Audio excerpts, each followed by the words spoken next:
Boa noite. É um prazer ter esse diálogo com vocês hoje para um tema tão caro para todas nós, que é a inclusão educacional e social. Um debate para três partes, incluindo educação, sociologia e saúde. Eu saúdo a todas e todos que estão nos acompanhando, com um afetuoso abraço daqui de Goiás para todas e todos. Bom, a noção sobre os conceitos de inclusão educacional e social, sobre a qual falaremos aqui hoje, ela tem como base uma construção que se iniciou, sobretudo nos primeiros anos do século XX.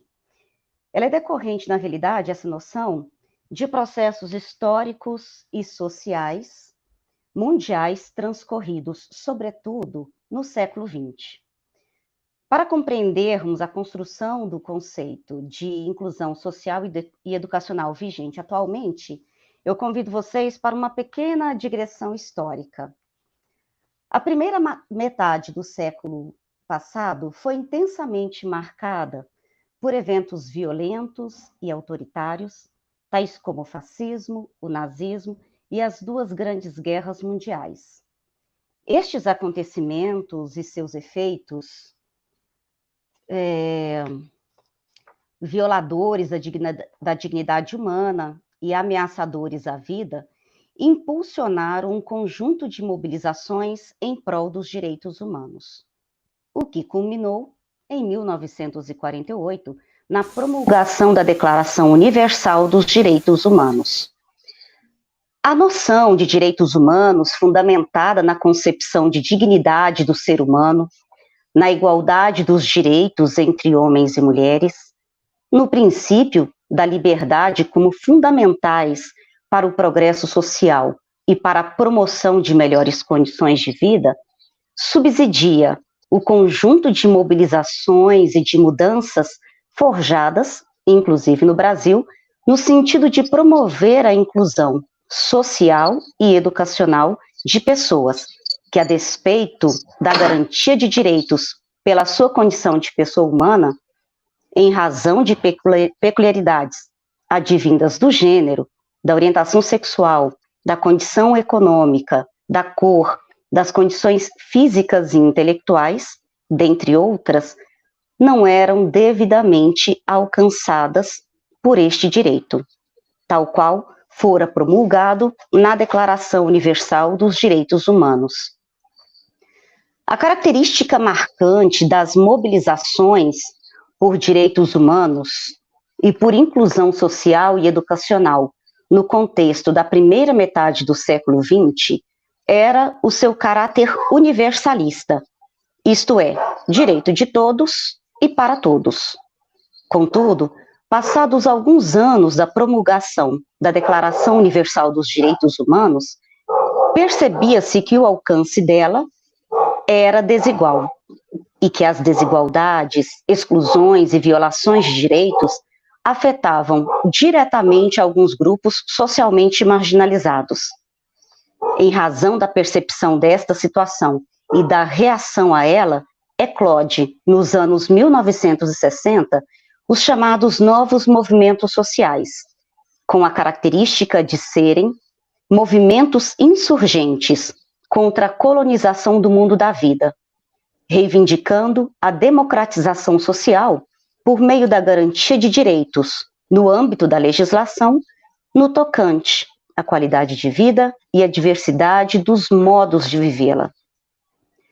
De modo que as mobilizações por inclusão social, na segunda metade do século XX, migraram do plano reivindicatório universalista, observado na primeira metade do século, para a de cunho identitário e cultural, englobando reivindicações em torno de direitos civis, relativos à cor, à etnia, à orientação sexual, ao gênero, às questões ambientais, dentre outros.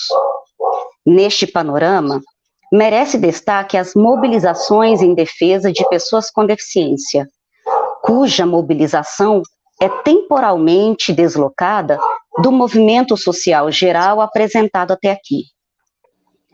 Esta surgiu nos anos 1940, na Europa, ou seja, ainda na primeira metade do século XX, no qual as reivindicações universalistas predominavam, representando uma vanguarda de 2 décadas em relação ao movimento com caráter cultural e ou identitário que caracterizou as mobilizações do século seguinte. A mobilização em torno dos direitos de pessoas com deficiência, em seus primórdios, teve mães e pais como principais agentes de mobilização. Naquela ocasião, as reivindicações centravam-se na solicitação de investimento em pesquisas, atendimento educacional, atendimento terapêutico e treinamento profissional.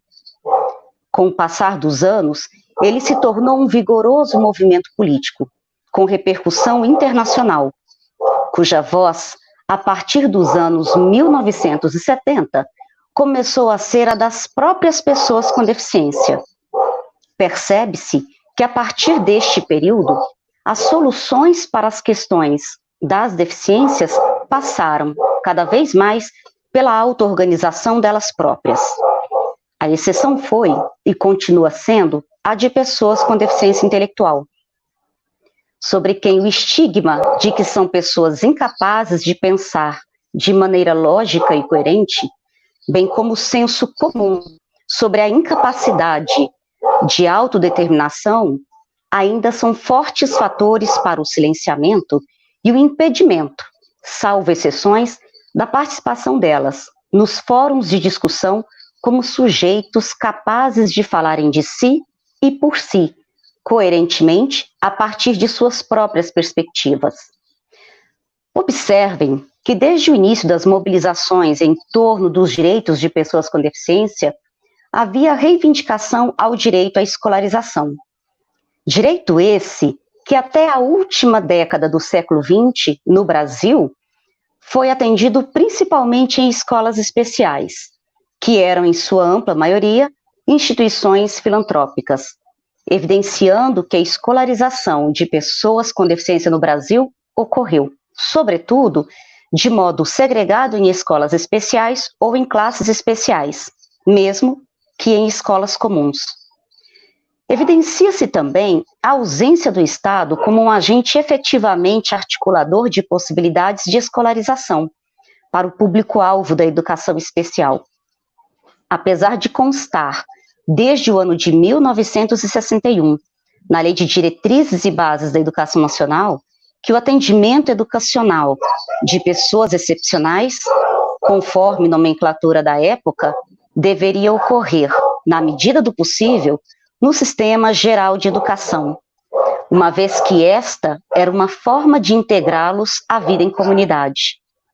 No entanto, percebe-se que o disposto na lei não repercutiu em efetivo atendimento a esse grupo populacional, cuja vivência comunitária esteve até bem pouco tempo limitada ao ambiente familiar ou, quando muito, ao da escola especial.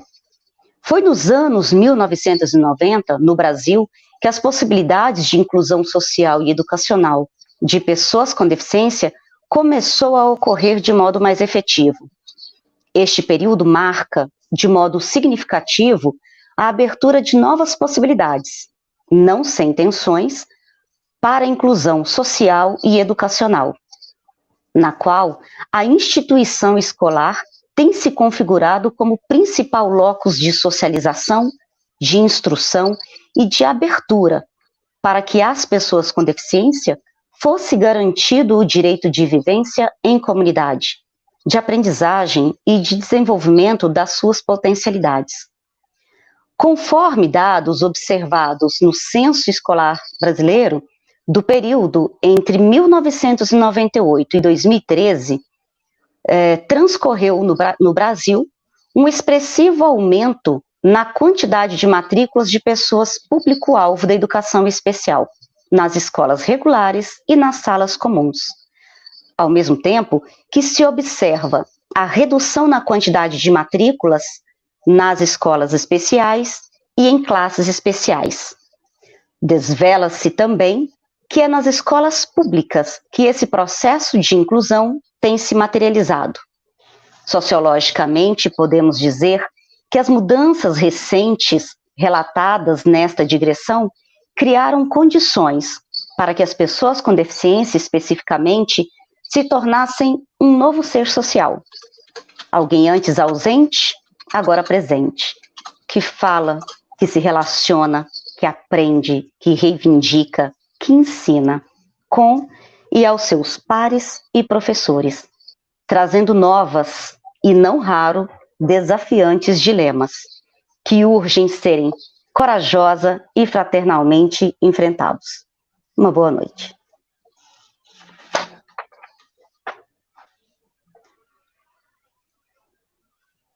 Bom, boa noite. Estão me ouvindo, colegas também? Então, esse tema, né, inclusão educacional, um debate para as 3 partes. Então, já é desafiador desde o tema, né? Então, estamos aqui mesmo para essa conversa, porque, assim, sociologia, educação e saúde. Então, como bem ali apresentou, né, a professora Raclene, a questão, assim, da educação, da organização social de movimentos sociais, ela se deu mais fundamentalmente ao longo do século XX e mais marcadamente no pós-Segunda Guerra, e ali década de 60 e 70. E aí, dentro desse recorte, né, falando da inclusão educacional, então, o que nós observamos? Observamos que, apesar disso, a história da instituição escola, ela é uma história de excludência, porque a escola ela já foi pensada assim enquanto instituição tradicionalmente seletiva. Vai-se para a escola com objetivos, né, com finalidades pré-definidas, e aí já se educa visando uma classificação. Há uma certa ordem, as pessoas, os alunos ali, né, os estudantes, eles passam de ano conforme o cumprimento de determinados saberes que já são pré-estabelecidos. Há uma hierarquia com relação a um certo número, né, assim, certa quantidade, também qualidade de saberes, uma gradação. Então, em virtude da apropriação desses aprendizes pelo conteúdo, isso vem como uma recompensa o passar de ano e que é condicionado a uma aprovação social, de alguma forma. Seja ele, assim, dentro da própria escola, como também para o sistema, falando da sociedade em que vivemos, como a questão do vestibular, dos concursos, né, assim, tanto públicos como para, assim, de seleção de pessoal, seleção para empresas. Então, o que é, assim, seja pela forma também até intra-empresas, quando falamos, assim, dos treinamentos, né, das promoções. Então, tudo advindo, assim, do movimento ali, de uma lógica escolar, que ela é tradicionalmente seletiva.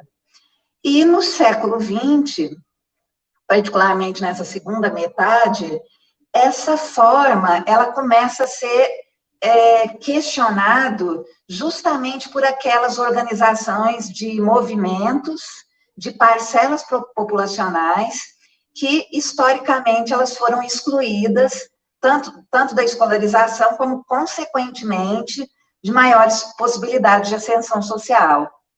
E, dentre eles, né, assim, as mulheres, aqueles citados num documento de 1994, que é a Declaração de Salamanca, que é uma declaração internacional assinada na cidade de Salamanca, para atender as necessidades educacionais especiais. Então, foi o primeiro documento em nível internacional para atender essas necessidades dentro de uma perspectiva de educação para todos, que já vinha de um movimento assinado em 1990. Então, dentro dessa perspectiva, o que se assinalava, assim, nessa declaração? Que inclui, sim, as pessoas com deficiência, mas não somente elas, mas todas essa população que, pelo esse histórico de exclusão da escola e de oportunidades sociais, ela demandava que a escola as abraçasse, no sentido de oferecer, tanto em quantidade, sim, do acesso, né, sobretudo a escola pública, quanto a qualidade dessa educação. Então, se fala nessa perspectiva, correspondendo assim, a educação para meninas e mulheres, a educação para aqueles menos favorecidos pelas condições socioeconômicas, populações nômades, populações mais vulneráveis por questões de saúde, questões físicas, pessoas com deficiência, e mesmo aqueles com uma inteligência diferenciada, às vezes até para mais, aquilo que a gente chama às vezes de superdotado, a pessoas com altas habilidades, e que muitas vezes é até passada despercebida, ou com a sua capacidade não potencializada, por uma falta de um reconhecimento ou de um suporte ao seu processo ensino-aprendizagem na sociedade, que não contempla. E o que nós vemos hoje como cenário, né? Aumenta-se nas últimas décadas, e particularmente no nosso século, um interesse pedagógico pela questão do estudo do público-alvo da educação especial, então vem se desenvolvendo também pós-graduações, estudos, até nas próprias graduações, o interesse por essa temática, especialmente na questão de estudos sobre a pessoa com deficiência, que tradicionalmente, historicamente, era um público do campo da saúde, tanto até que ele era excluído da escola, porque ia para uma escola especial, cujo protagonismo, em termos dos seus profissionais ali, são os profissionais da saúde. Então, mesmo nas instituições especiais ainda hoje, mesmo que elas tenham a área pedagógica e a área da saúde, de certo modo, assim, é o campo da saúde que dita as regras, no sentido, assim, foi matriculada uma criança com deficiência, então, o que ela demanda em termos de suporte de saúde, neurológico, fonoaudiológico, fisioterápico, da enfermagem, enfim, das instâncias da saúde, e o que elas poderiam orientar o professor nesse sentido. Então, às vezes até sai da esfera da colaboração, ali, de uma integralidade, mas até, assim, de uma subordinação. Então, o que se aponta, né, assim, seja para as escolas especiais, as instituições de ensino especial, que ainda tem, que ainda existem, seja nessa perspectiva inclusiva, até de possibilidades de ruptura, seja para intervenção com esse público-alvo, seja para a própria formação dos profissionais, em articular esses saberes de saúde, educação e sociedade, e que eu vejo que é esse que se põe no desafio, né, mais no sentido da formação. É isso.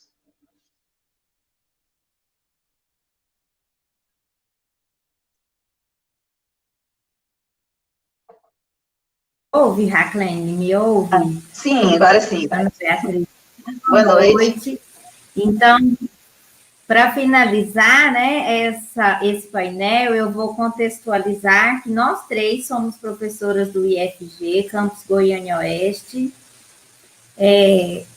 Raclene, cientista social, Ana Beatriz, pedagoga, e eu, enfermeira, e nós trazemos, né, esse intuito da inclusão, que foi tão bem abordado na fala delas, para o nosso contexto escolar. Eu sou professora do curso técnico em enfermagem, integrada ao ensino médio, oferecido na modalidade EJA, que é a Educação de Jovens e Adultos. Então, a proposta é que em 3 anos o estudante curse o ensino médio integrado ao técnico, né? E quem é o público-alvo desse curso? Que é pautado na inclusão. Então, são estudantes com 18 anos ou mais, né, trabalhadores que têm a oportunidade, então, de estudar no turno noturno durante a semana e fazer estágio aos finais de semana, porque geralmente esses trabalhadores aí estão no emprego nos turnos matutino e vespertino, né?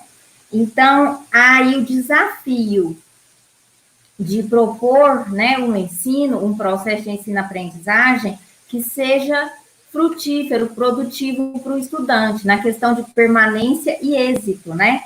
E a gente tem aí projeto pedagógico de curso pautado na integração com disciplinas temáticas e projetos integradores, para que esses alunos contextualizem, né, a sociedade atual, o mundo que eles vivem, com o mundo do trabalho, que é para onde a gente quer conduzi-los ao final da certificação do curso. Então, é baseado, né, nos princípios da educação popular, daquela educação em que a disciplina não é conteudista, ela é contextualizada, né? Assim, essas pessoas que estão aí há 10 anos ou mais sem estudar, né? Trabalhadores que chegam cansados para as suas aulas, né? Mães e pais provedores dos seus próprios lares, né? E aí que precisam ter tarefas, aulas acessíveis, né? Aos hábitos textuais, ao processo de produção de textos, porque ao final do curso, né, eles serão técnicos de enfermagem, que terão que fazer bons relatórios de enfermagem, terão que prestar um serviço de qualidade. E a própria enfermagem é uma profissão, né, de uma prática inclusiva, porque o que nós fazemos enquanto enfermagem? Nós fazemos aí um cuidado, né, livre de preconceitos, nós prestamos uma assistência de enfermagem para crianças, jovens, adultos e idosos, né, para clientes de diferentes classes sociais, seja no serviço público ou no privado, e ainda nós atendemos pacientes com diversos tipos de patologias, inclusive as doenças estigmatizadas, como pacientes de tuberculose, hanseníase, né, obesos, doentes crônicos, portadores de doenças transmissíveis, né, bem estigmatizadas, como o HIV. Então, esse aluno precisa ser, né, passar pelo processo de ensino-aprendizagem numa educação inclusiva, para que ele preste um cuidado, né, liberto de preconceitos, que ele consiga realizar uma prática assistencial também inclusiva, certo? E para finalizar a minha fala, né, eu vou citar aí uma frase da professora Ana Beatriz, do texto Inclusão, Desafios Educacionais na Dialética e o Outro, publicado em 2017, em que ela diz que a história e o contexto é necessariamente o que determina as diferenças. Então, que nós possamos, né, realizar um trabalho num contexto em que a gente não vai pautar pelas diferenças. Nós vamos pautar aí pela valorização da diversidade, né, que nós consigamos aí atender essa demanda dos estudantes do técnico de enfermagem, dos demais cursos do IFG, com integração, né, sem preconceitos e pela valorização da diversidade. É isso, eu gostaria de finalizar aí com um abraço para as professoras, Ana Beatriz e Raclene, para o professor Cleberson, que eu vi que está aí nos comentários. Nos comentários. Pelo nosso diretor que está aí. Vou deixar as outras professoras também se despedirem e fazerem seus agradecimentos. Um abraço a todos. Pode falar, Ana Beatriz, Raclene. Bom, obrigada, agradeço muito esse momento. As colegas, obrigada, professora Thaís, professora Raclene, obrigada à organização ali da Campus Party, o público, e que essa seja, assim, a oportunidade, assim, só no início ali de um diálogo e de um fomento mesmo, assim, as ideias, não é? As reflexões. Agradeço também, desejo uma boa jornada durante o evento e que estejamos abertos a entender, a compreender, a respeitar as pessoas como pessoas, sujeitos de direito, para a construção de uma sociedade mais justa, equitativa e democrática para todos. Abraços fraternos em cada um. Obrigada. O tempo é curto, né? Então, estamos abertos aí para novos diálogos. Quem estiver aí no YouTube, né? Estiver em outras plataformas acompanhando a gente, que nós possamos levar, né, a temática da inclusão para outros diálogos futuros. Tá bom? Acesso do campus Goiânia Oeste também à disposição. É isso aí.